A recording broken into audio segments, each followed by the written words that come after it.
महाराष्ट्रात विधान परिषदांच्या निवडणुका लवकरच होणार आहेत, ज्यात ठाणे पालघर स्थानिक स्वराज्य संस्था मतदारसंघातील विधान परिषदेची एक जागा सध्या चर्चेचा विषय ठरली आहे।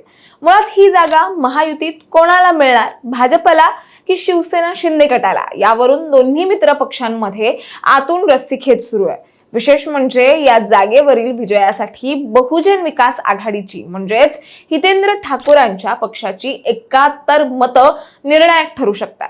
त्यामुळे भाजप आणि शिंदे गट दोघेही स्वतंत्रपणे ठाकूरांची मनधरणी करताना दिसतात।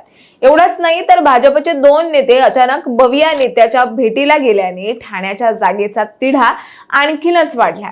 ठाण्याच्या या जागेचं नेमकं गणित काय आहे सविस्तर जाणून घेऊयात या व्हिडिओच्या माध्यमातून। दरम्यान चॅनलवर नवे आला असाल तर इकडे खाली दिसत असलेल्या सबस्क्राइब बटनवर लगेच क्लिक करा। तर जसं की आपल्याला माहिती आहे, सध्या महायुतीमध्ये विधान परिषद निवडणुकीच्या निमित्ताने जोरदार रस्सीखेच सुरू आहे। यामध्ये ठाण्यातील विधान परिषदेच्या जागेवरून भाजप आणि शिंदे गटात एक वेगळ्याच प्रकारचा शहाचं राजकारण रंगताना दिसतंय। एवढंच नाही तर असं म्हटलं जात आहे की ठाण्यातील विधान परिषदेच्या निवडणुकीसंदर्भात भाजपकडून प्रेशर टॅक्टिक्सचा वापर केला जातोय। खरं तर ठाण्याची विधान परिषद जागा संख्याबळानुसार भाजपला हवी होती, मात्र आतापर्यंतच्या जागा वाटपाच्या झालेल्या चर्चेत ही जागा शिवसेनेकडेच राहणार असल्याची सूत्रांची माहिती आहे। परंतु आता शेवटच्या क्षणी ठाण्यातील स्थानिक भाजप नेत्यांच्या महत्वाकांक्षेने उचल खाल्ली असून आता भाजपने पडद्यामागून ही जागा जिंकण्यासाठी हालचाली सुरू केल्याची माहिती आहे। ज्यात विशेष म्हणजे भाजप आणि शिंदे गटाच्या या रस्सीखेचीत वसई विरार महानगरपालिकेतील सत्ताधारी पक्ष असलेल्या बहुजन विकास आघाडीचा भाव चांगलाच वाढलाय म्हणायला आपल्याला हरकत नाही। स्थानिक स्वराज्य संस्थातील लोकप्रतिनिधींच्या संख्याबळाचा विचार करता ठाणे विधान परिषद निवडणुकीत भाजपचं पारडं जड आहे।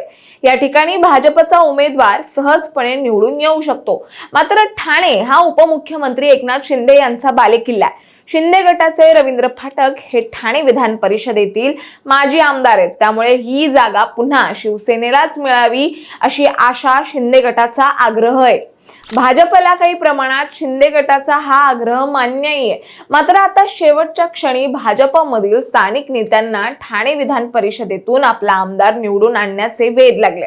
त्यासाठी शिंदे गटाला बवियाकडे असणाऱ्या 71 मतांची अत्यंत गरज आहे।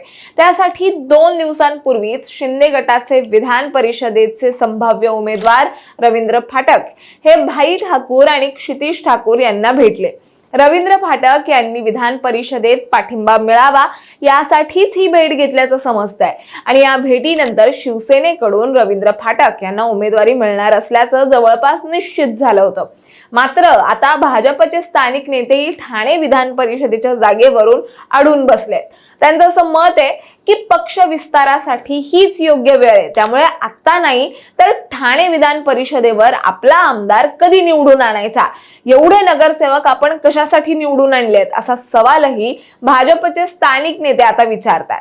आणि याच पार्श्वभूमीवर भाजपने आतापर्यंत एकनाथ शिंदे यांच्या संपर्कात असलेल्या बवियाशी पडद्यामागून बोलणी सुरू केल्याची चर्चा आहे। भाजप खासदार हेमंत सावरा आणि आमदार राजन नाईक या दोघांनी बवियाचे माजी महापौर राजीव पाटील यांची भेट घेतल्याची माहिती आहे।